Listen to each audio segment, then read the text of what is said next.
Okay, the first one to go 60 miles an hour on an oval track, the first one to go 100 miles an hour at Indianapolis, set world records at 1, 2, and 5 miles at Daytona. Any guesses? Barney Oldfield.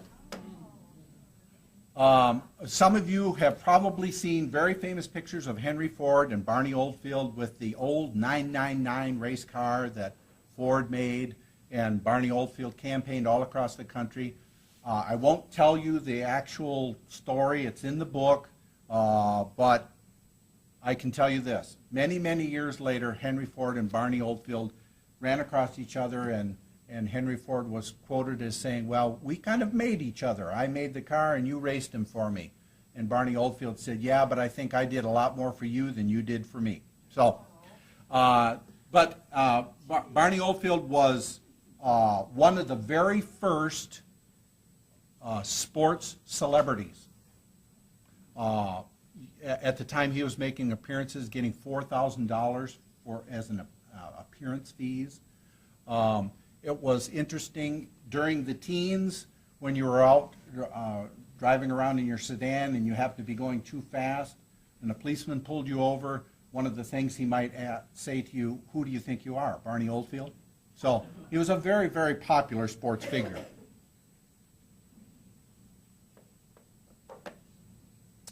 A gentleman from Imlay City set the world record in 1911.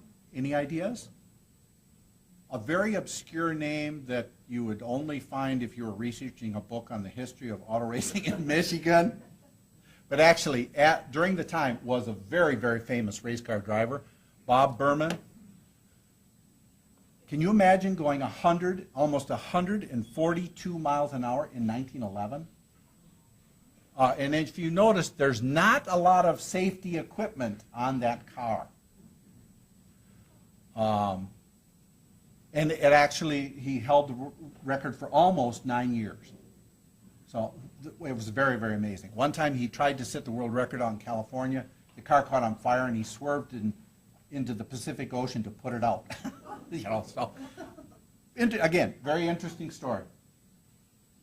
Okay, getting a little closer to home, locally, in the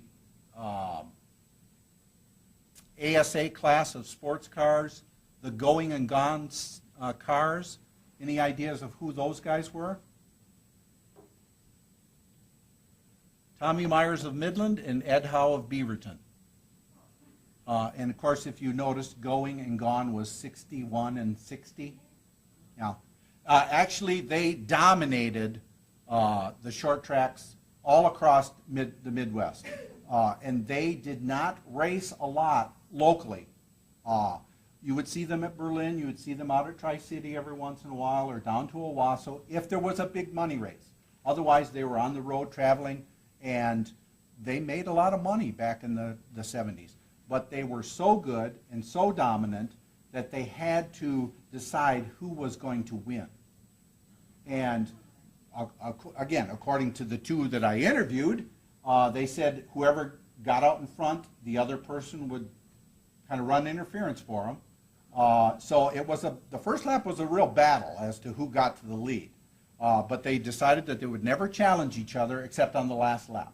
And they actually put tape on the doors of their car so that they could line it up and try to finish in a dead heat.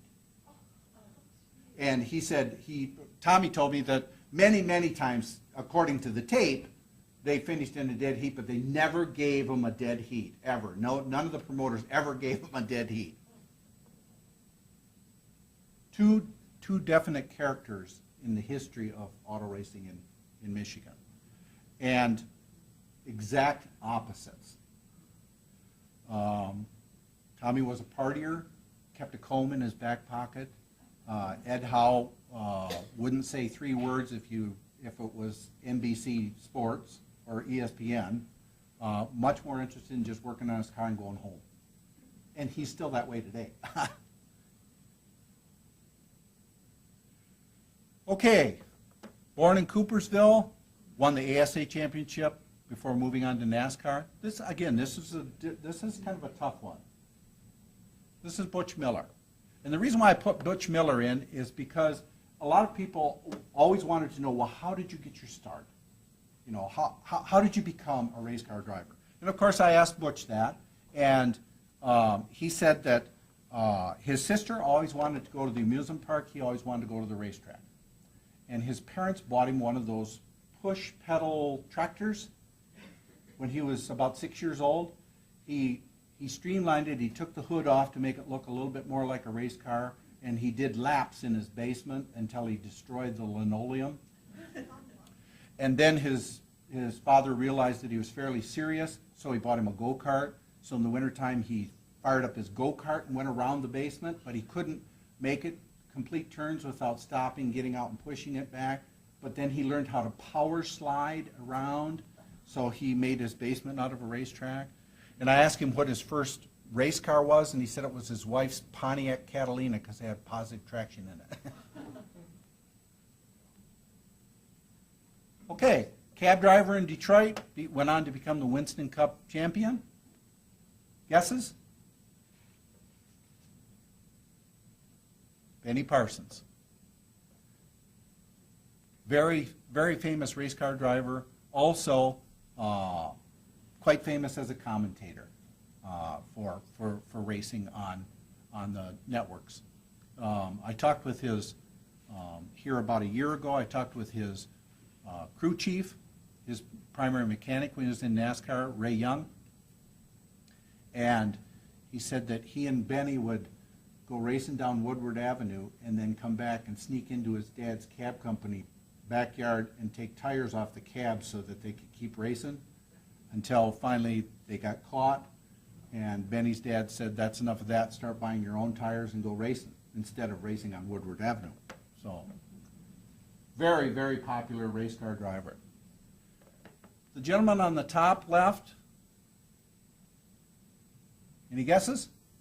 Louis Chevrolet. A genius when it comes to manufacturing cars, and probably even worse at business than Henry Ford. Could have died many times over, a multimillionaire, many different ways, but had a fiery temper and, for example, sold all of his stock in Chevrolet to Billy Durant about 2 years before it went through the roof, and on that alone would have died a multimillionaire. Went into partnership with the man that started AC Delco and Champion Spark Plugs. Got mad, sold all of his stock back to him just before, of course, he would have become a multimillionaire. Eventually, in his late 50s, early 60s, went back to work for Chevrolet. So he actually never owned the name Chevrolet. So somebody always was manufacturing the car for another company, and he never really owned his own name, so to speak. The gentleman on the right upper, Paul Goldsmith, is probably, through my research, I haven't found anybody else that has, won one of the major motorcycle races on the beach at Daytona, and also won the last stock car race on the beach at Daytona. Quite a famous race car driver in his time, was one of the very first to fly around the country in an airplane to race. He now owns his own airport down in Indiana and still runs it today. He's 86 years old. Quite an interesting man. One of the things that he does now is trains Chinese pilots to speak English so that they can fly international flights. So, very, very interesting man, though.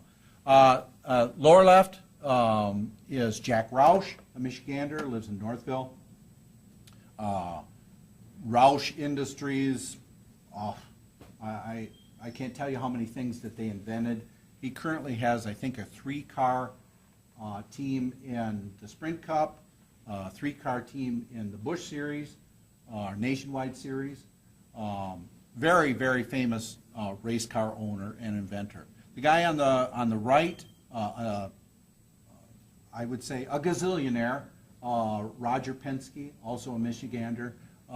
I never did officially get to interview Roger because no one at his company knew what country he was in, let alone where he was at that particular time. So kind of an elusive man, but very, very, again, very, very famous promoter of automobile racing. I have something for Roger's birthday. It's hard to get a present for a billionaire. Any idea who said that? He actually, that was when he won the Nationwide Series, and he won the Sprint Cup Series just last year for Roger Penske. Brad Keselowski. The Keselowski family is a very famous racing family here in Michigan. Brad just qualified for the Daytona 500 yesterday. His brother Brian didn't qualify, but this is one of his more famous spectacular crashes down at Talladega. But again, Brad is a great ambassador for racing and has become a fan favorite, and readily admit that he's rather brash personality, but he won the hearts of rednecks last year when he stood being interviewed by ESPN with a huge mug of beer, and finally ended the interview by saying, you know, I've got to quit because I've got a buzz on and I might say something that I regret. So he is now almost a legend in NASCAR. One of the local favorites around here, the polar bear, and it's very obvious when you see a picture of him, Mike Eddy. Born and raised right up here in Caucallon. Eddy Brothers Junkyard is still there, and was quite notorious for test driving his race cars from the Eddy Brothers down to, what is it, the Turkey Roost that's right there? Would turn around at the Turkey Roost and go back until the county sheriff informed him that probably wasn't a smart idea. So, and I say bonus points for if you can name the person next to him. That's actually Mark Martin. When he was about 16 years old, he's now 55 and still racing in NASCAR. This is a gentleman named Jack Goodwin, very famous race car driver down in the Detroit area. I put this in there because one of the things that I do when I interview people is I always give them the right of first refusal. And by that I mean I make every effort to show them the interview so that they can look it over, and hopefully if they like it and I like it, everybody else that reads it will like it too. And he called me up and he said, Rick, can I make some changes on the interview? And I said, sure. And he said, well, I said hell and damn a lot in that interview. And I said, well, Jack, hell and damn are in the dictionary and the Bible both, so they're going to stay in. He said, well, okay. But he said, you know, right there at the end, he said, I was hauling ass. And he says, people in my church are going to read that. He said, now I'm a little bit concerned about that. And I said, well, Jack, you can tell anybody in your church that asks that Jesus probably didn't haul ass, but an ass hauled Jesus into Jerusalem. And he says, oh, leave it in there. But a very, very nice man. Still alive, 84 years old, lives in Florida.